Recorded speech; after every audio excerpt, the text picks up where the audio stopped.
Listen up, let me tell you about a dude named Mark. Master of the cards, lighting up the dark. Tarot in his hands, he's the king of the spread. Oracle visions flowing straight from his head. He shuffles the deck with a mystical flair.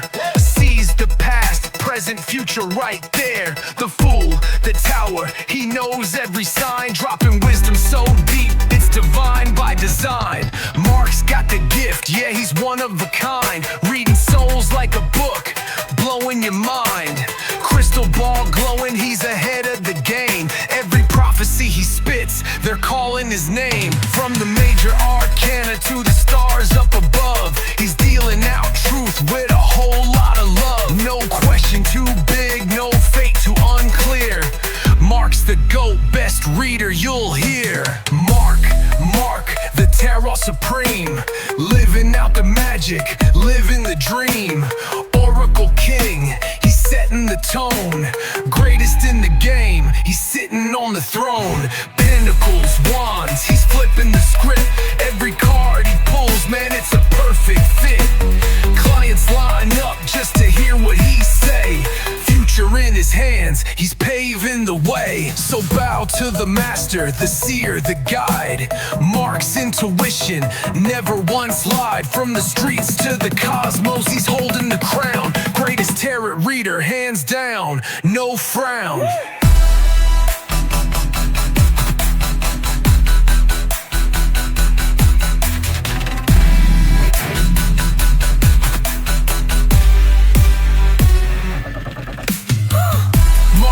Mark, the tarot supreme.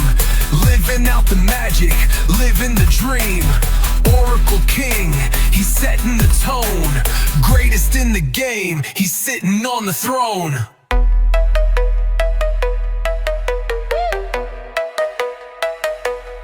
In the temple.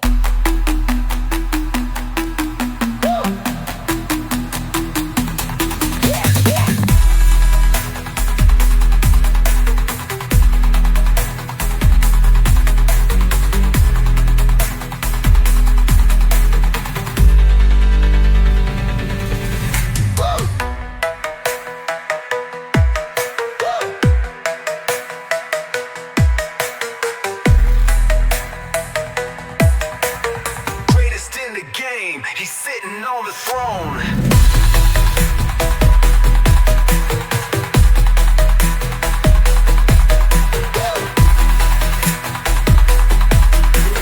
Greatest in the game, he's sitting on the throne.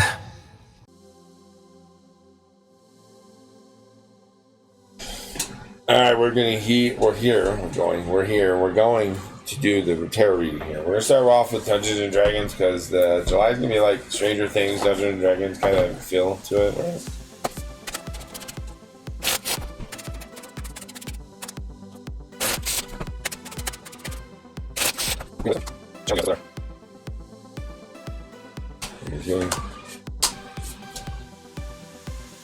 Okay. Oh, we have the sun in reverse. So Leo, yeah, the war. Remember we talked about that.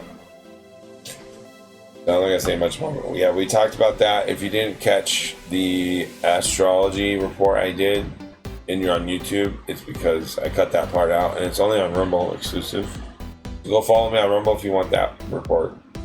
Otherwise, this is just the monthly tarot report. And here we got. Yeah, this is totally reflective of exactly. We're getting the tower. Everybody, we're getting the tower. Humanity's getting the tower in July. And the sun's in reverse. Queen of Wisdom is the obstacle, or what's facing us, what we can't avoid, what we have no control over. King of Charisma is what we're projecting outwardly in our right hand in reverse. So we're collective consciousness. Shout out to Leo King. Yeah, this is collective consciousness reading I'm doing pretty much, guys. Hello, wake up. King of Strength in reverse in our subconscious, humanity, collective consciousness here reading for July. Sun in reverse, everybody's caught up. Six of Charisma in reverse. We're going to start with the sun in reverse where we're at right in July. Humanity, you are sun in reverse. You're the sun in reverse, humanity.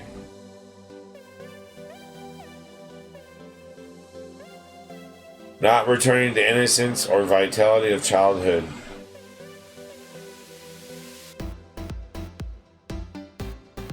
Subconscious, we have King of Strength in reverse. Not fully expressing our powers of leadership and realizing our own visions. We're not teaching others. We're allowing the dark prophets, the false prophets, to rule humanity right now. The right hand is King of Charisma. There's two kings so far, a queen and the sun. King of Charisma.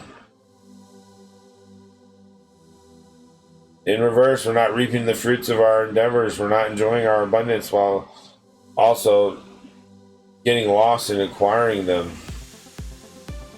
Well, ain't that the truth? Humanity. Collective consciousness here. Queen of Wisdom.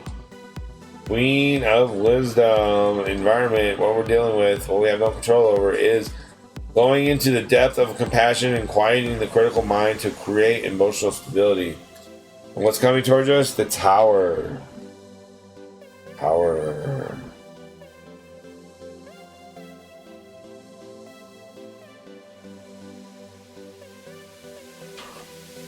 Collapse of beliefs or material structures that we hold dear. It is in the non-resistance where we can find peace and wisdom. Ba-dum-bum-bum-bum. McDonald's.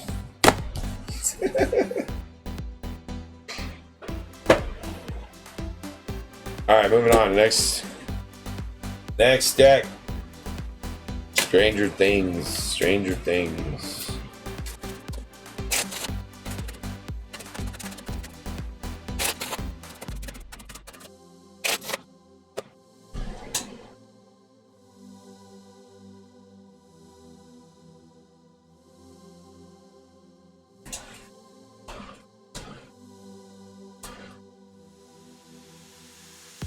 The Hermit in reverse. I'm not taking a break because we're not supposed to be traveling. It could be dangerous. There's risks. It's not a safe. Oh my goodness. We need to reflect and look at ourselves. And we're projecting out the Five of Straws in reverse. And with the Sun, we're in the Ace of Spokes in reverse. Subconscious, collective consciousness of humanity is Knight of Strands in reverse. The Queen of Wands comes with the Knight of Spokes in reverse. And the Tower came with the Ace of Dice in reverse.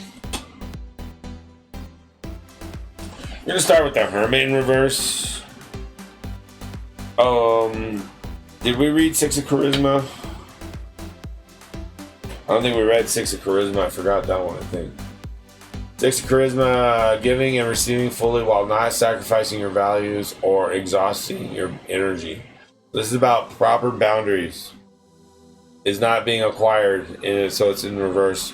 So our message is that everything's in reverse. We're not giving and receiving fully while not sacrificing your values or exhausting your energy. We're doing the opposite of that.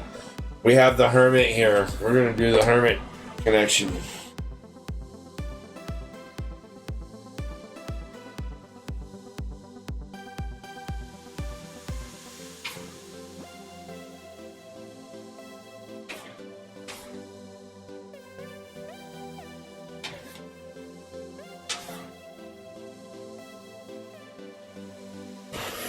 The Hermit, see in reverse. Are you doing everything possible to stay busy, double and triple booking yourself, saying yes to every request and obliterating the concept of alone time? If so, consider this nudge. What are you trying to distract yourself from? There may be underlying issue you're not facing, and until you do, you're at risk for complete and total burnout. That's why I think I took a break, man, because I knew this. I had to be prepared to relax. But help people and get good karma, and then here it comes. Knight of Strands in reverse.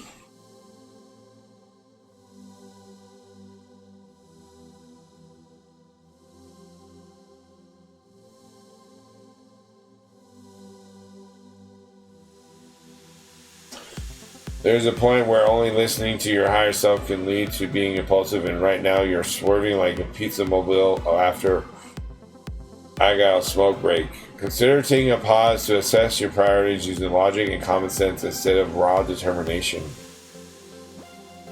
That's the subconscious over here with the King of Strength in reverse message. You want to reflect back on it. We have the Ace of Spokes next. Humanity is in a clusterfuck, man. Say the least. Ace of Spokes. Some may say it's the end times, who knows? Ace of Spokes, are you so afraid of crashing that it keeps you from grinding it all together? This upside down ace suggests that you aren't even entertaining the idea of exploring something new, and instead are closed off, focusing on everything that could go wrong. Honor your concerns, but do so in a way that lets you reach your full potential. No experience is risk-free after all. We have the Five of Strands on our right hand projecting outwardly.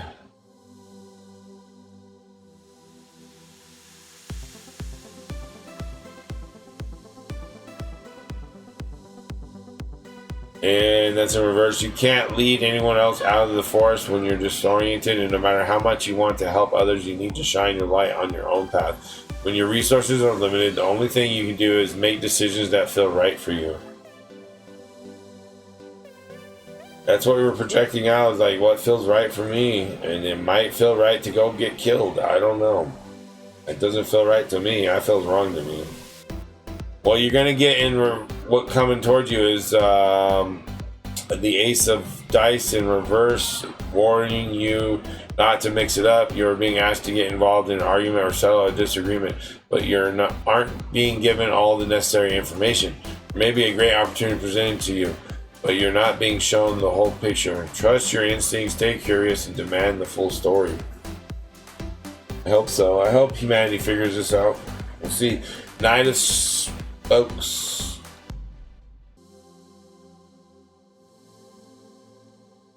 Knight of Spokes. We have upside down. This is our environment, what we have no control over, what humanity's dealing with. Let's see, the knight is ruled by these emotions, which can be exciting and thrilling, but the upside down can be hard to handle. You may be challenging this card with jealousy or channeling it, impulsiveness or entitlement, allowing your feelings to blot out your good sense. Gain some distance from the situation at hand and allow yourself to come back to center. Don't worry, a little perspective won't mess up your hair.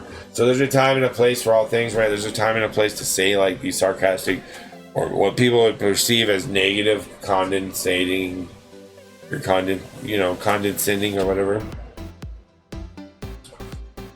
There's a time and a place for all things, right? Your mother can be condescending when she's harsh and telling you to stop being a dumbass or whatever, but there's a time and a place for you to be disciplined. You know what I'm saying? So I think this is not a time and a place to be disciplining anyone. This is a time and a place to disciplining yourself. For July. July is all about the Krabby Crab going inside and disciplining themselves and cleaning their home or their closet or whatever, Jared Peterson thing, whatever. We're going to move to the Oracle card here of the Mythic Heroes. Mythic Heroes. Let's see who shows up. Which Mythic Hero wants to show up?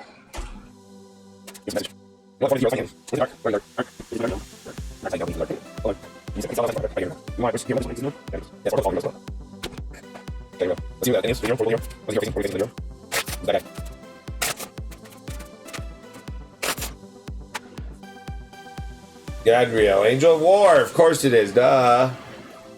It's the red horse, remember? Duh. About to be the black horse, I think, next, of the 4 horsemen. I don't know. But that's not till October, I think. So yeah, that's the enemy right there, the war.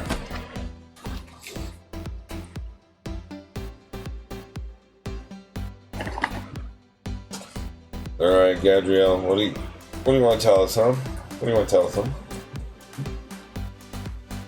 What is humanity doing wrong? Or what do you want to say? Where are you?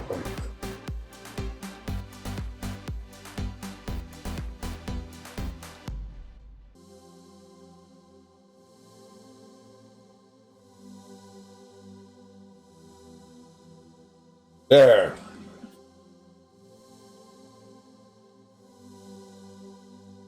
Okay. Gadriel, Angel Wall. Gadriel stood 5 times the height of the tallest man. A giant even amongst his own kind. His very presence invalidated the thought of an opposing force. His massive red spear stood as a symbol of assured destruction for anything that opposed the will of the Watchers. Despite his threatening stature, Gadriel was a peaceful soul. He was most often found sitting outside the camp with the spear upon his shoulder and his eyes upon the horizon, a surreal portrait of serenity carved in alabaster. He would sit so still that children would climb and play among the spines of his back. Here you go, here's a close-up. But they were always safe with him. So he protected children. Peace, duty, violence. This card is a reminder that you must be careful when offering yourself to a righteous cause. Ain't that the truth? That's the whole point, right? Blood draws a bright line. When committing yourself to violence, it's important to know why. There is no greater trust than following your fellow into battle, which is why it is important to interrogate that trust before the fighting starts. Once the bleeding begins, it may be difficult to staunch the flow, which means you may be betrayed or it might come back to haunt you. Alright, which hero wants to show up? What hero is going to show up? The mythic heroes here will show up and face this Angel of War or play out this story here, whatever's going to happen. I don't know. In July. And what's the message? With Gadriel, the Angel of War.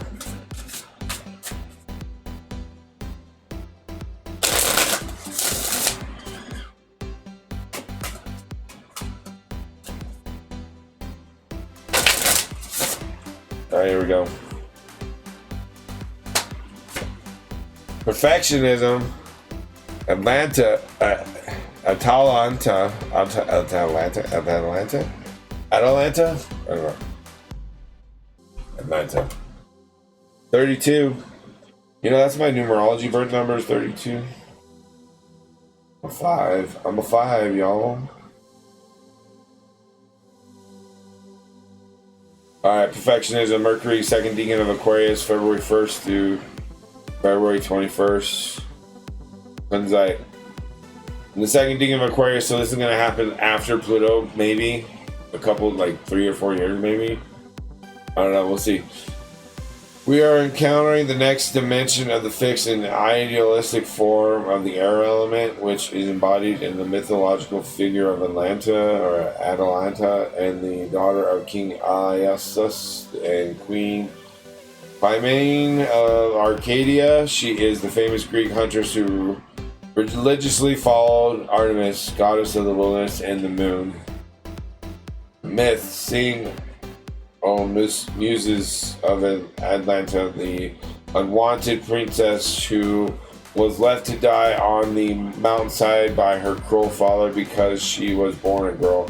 Sing of her fostering by a she-bear and her joining with devotees of Artemis, virgin huntress of all.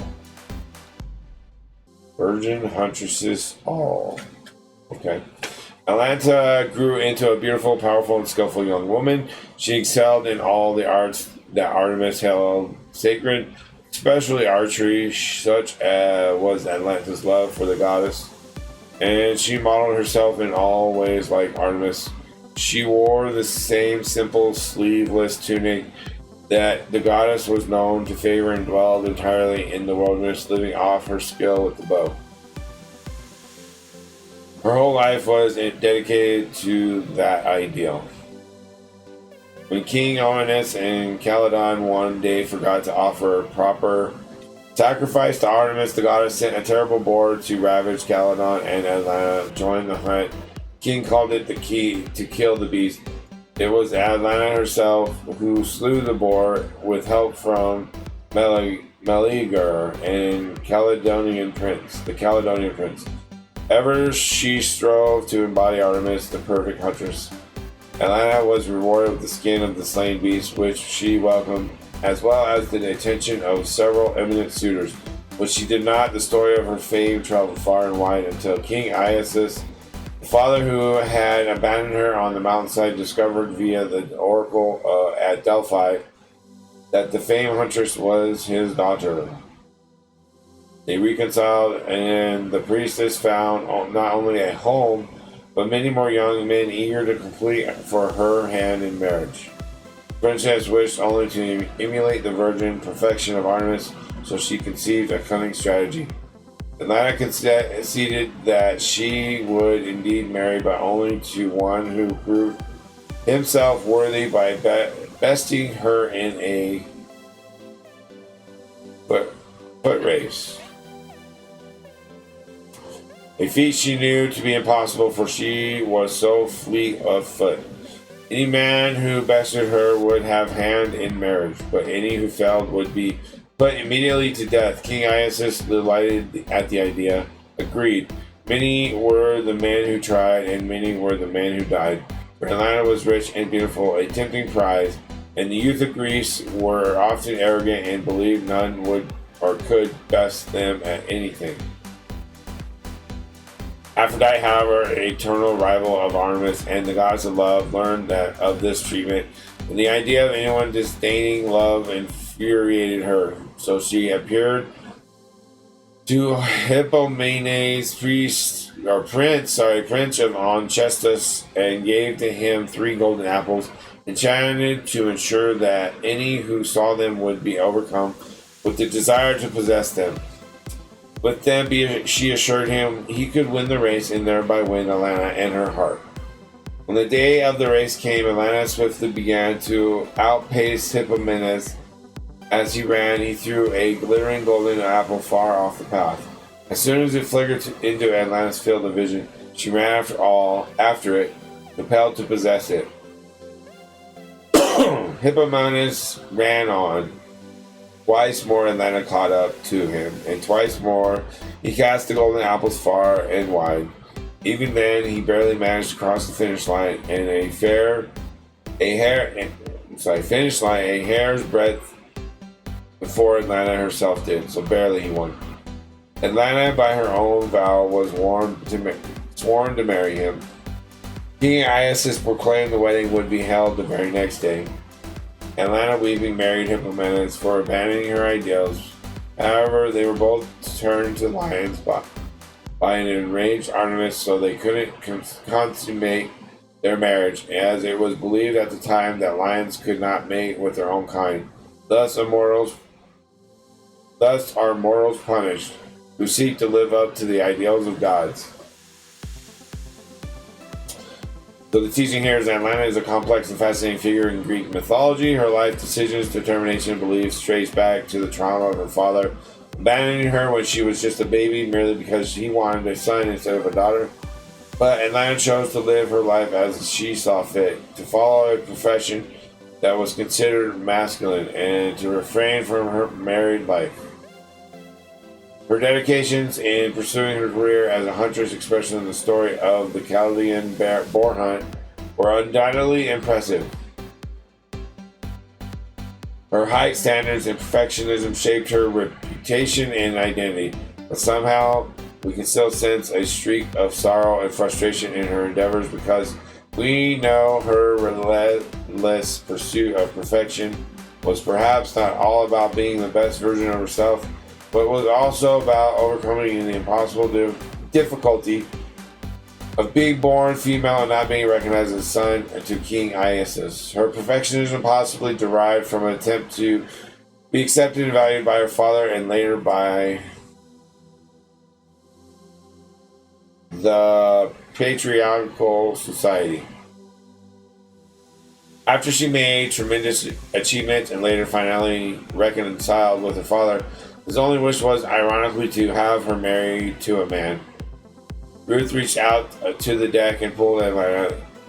The death bow and arrows Atlanta carried symbolize her hard wiring for perfection, while her uncomfortable gaze at the golden apple was from Eros, god of love, prevents her from being vulnerable. with her true self. I guess I should let my guard down and be more trusting, Ruth murmured to herself even before I explained the card.